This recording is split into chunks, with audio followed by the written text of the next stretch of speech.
Gusto mo ba makasave ng mobile data habang nagfe-Facebook?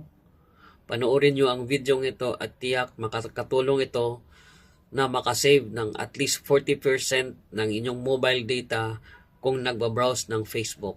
Let's go! Buksan ang inyong Facebook application.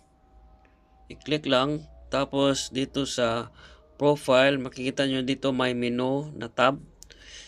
Hanapin nyo yung privacy and settings. Tapos itong cellular data usage. I-click nyo lang yan. Pagkatapos dito guys, makikita nyo yung mga options. Meron ditong video quality, autoplay, video and photo settings.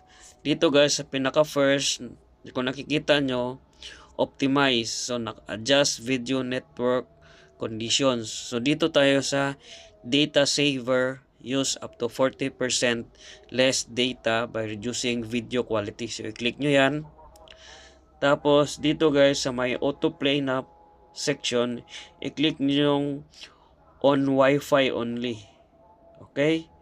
So, sa pamamagitan nito guys, ay marireduce yung data consumption ng inyong Facebook application pag naka-data lang kayo. Okay? So, hanggang sa muli.